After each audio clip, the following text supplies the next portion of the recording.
उसकी एक आयत में लिखा है, परमेश्वर के पुत्र यीशु मसीह के सुसमाचार का आरंभ। जैसा यशाया भविष्यद्वक्ता की पुस्तक में लिखा है, देख मैं अपने दूत को तेरे आगे भेजता हूं जो तेरे लिए मार्ग सुधारेगा। हम बाइबल जब पढ़ते हैं ना, हम इस तरह से पढ़ते हैं जैसे ये वचन एक पास्ट टेंस है, कि ये वचन एक बीता हुआ समय है जिसे मैं पढ़ रही हूं कि ये पुराने समय में हुआ था। समझ आ रही है कि नहीं? अगर यीशु मसीह भी आपकी तरह वचन पढ़ते तो जब यशाया भविष्यद्वक्ता की पुस्तक उन्हें लाकर दी गई तो उसमें लिखा था कि परमेश्वर का आत्मा किस पे है, और उसने कंगालों को सुसमाचार सुनाने के लिए मेरा अभिषेक किया।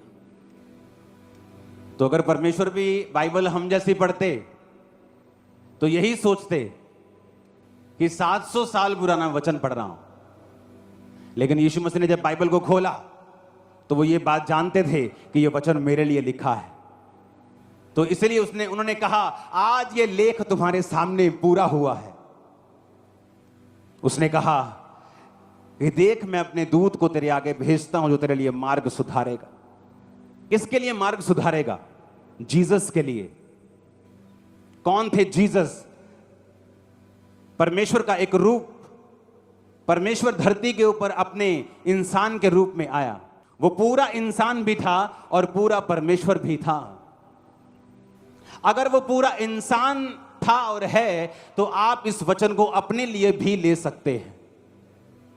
जिस दिन आप जीसस क्राइस्ट की तरह पिता को खुश करना शुरू कर देंगे, जिस दिन आप जीसस क्राइस्ट की तरह उसकी पवित्रताई को पहन लेंगे और अपना लेंगे और अपने ऊपर ओढ़ लेंगे, और आप यीशु मसीह की जिस तरह वचनों से प्यार करते थे उसी तरह आप खुदा के वचनों से जब प्यार करने लगेंगे तो वो ये वचन आपके लिए भी पूरा होगा कि वो तेरे आगे दूतों को भेजेगा जो तेरे मार्ग को सीधा करेंगे।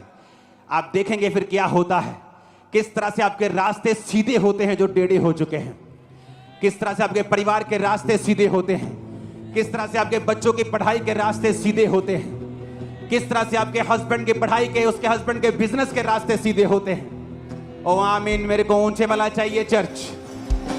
हालेलुया।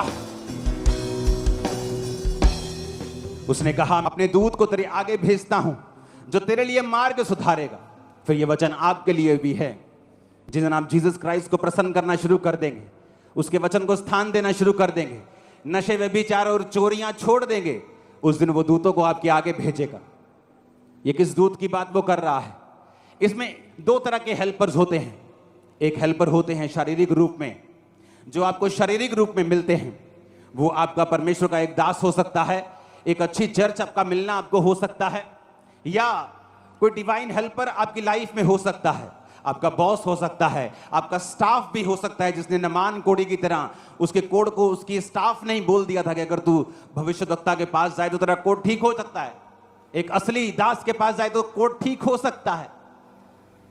एक शारीरिक हेल्पर, फिजिकल हेल्पर, एक ऐसा हेल्पर, एक ऐसा दूत जो शरीर में है। जब एक व्यक्ति यीशु मसीह को प्रसन्न करना शुरू करता है, ये उसके लाइफ की एक निशानी होगी कि लोग उसके साथ खड़े होंगे, और वो लोग ऐसे होंगे जो कि बिना किसी लालच के उसके साथ खड़े होंगे, और लोग हैरान होंगे कि ये बंदा, इनको कोई शारीरिक लालच भी नहीं देता और फिर भी ये इनके साथ खड़े होते हैं, क्योंकि वो सब परमेश्वर ने आपके लिए खड़े किए होते हैं। जब आप यीशु मसीह को प्रसन्न करना शुरू कर देंगे, एक निशानी मैं आपको देता हूं। जिस दिन आप वचन पे चलना शुरू कर देंगे, इंसानी हेल्पर्स आपको मिलना शुरू हो जाएंगे, आपकी लाइफ में वो एंटर करना शुरू हो जाएंगे। वो कहां से एंटर करेंगे आप हैरान हो जाएंगे, लेकिन जल्द आपको कोई मिलेगा जो आपके मार्ग को सीधा करेगा और सुधारेगा। जल्द वो आपकी हेल्प करने वाला है। वो हेल्पर्स रिसीव करो अपने स्पिरिट में आमीन बोलते हुए। इसमें दो तरह के हेल्पर्स हैं।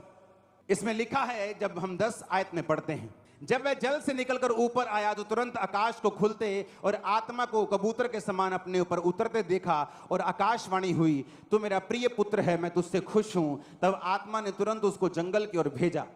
जंगल में 40 दिन तक प्रभु यीशु मसीह की शैतान ने परीक्षा की और वह वन पशुओं के साथ रहे।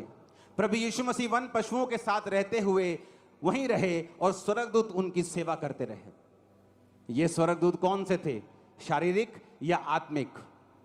आत्मिक। दो तरह की हेल्प हेवन परमेश्वर आपके लिए भेजता है।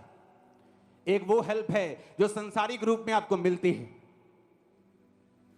आप कोर्ट केस में हैं, आपको फेवर मिलना शुरू हो जाता है, समाज आप पे फेवर करना शुरू कर देता है, लोग आप पर फेवर करना शुरू कर देते हैं, क्योंकि जब आप यीशु मसीह को प्रसन्न करना शुरू करते हैं तो वचन ये कहता है कि परमेश्वर संसारिक रीति के साथ हेल्पर्स को, मददगारों को, दूतों को तेरे आगे भेजेगा जो तेरे रास्ते को साफ करेंगे।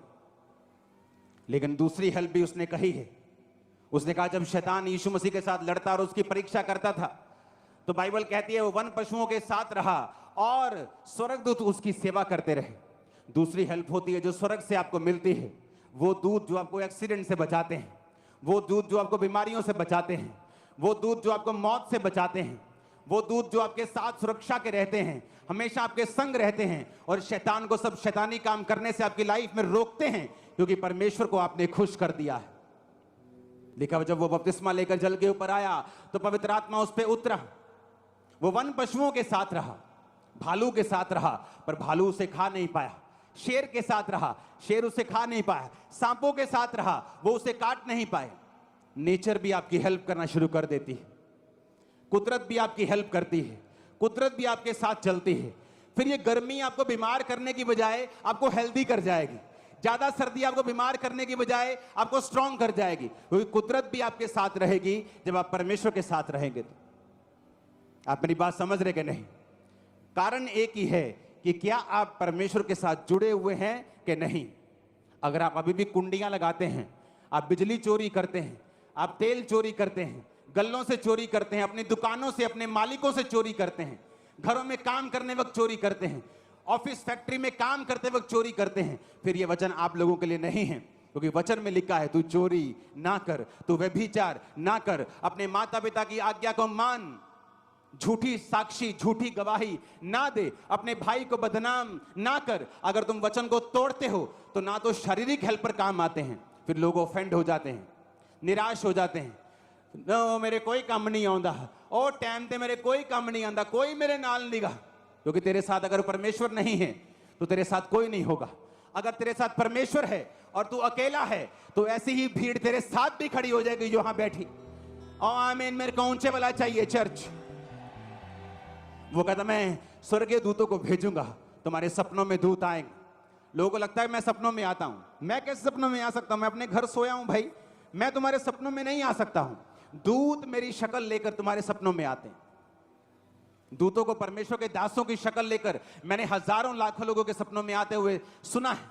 जब आप परमेश्वर के साथ पक्के होंगे तो स्वर्ग दूत आपको रिलीज किए जाएंगे, आपको एक्सीडेंट से वो बचाएंगे, कोविड से बचाएंगे, महामारियों से बचाएंगे, सारे कीटाणुओं को खत्म कर देंगे तुम्हारी बॉडी पर से, कमजोरियों को खत्म कर देंगे, एक्सीडेंट को फिनिश कर देंगे, माइंड को तुम्हारे रिलैक्स रखेंगे। ओ आमीन। मेरे को ऊंचे वाला चाहिए चर्च।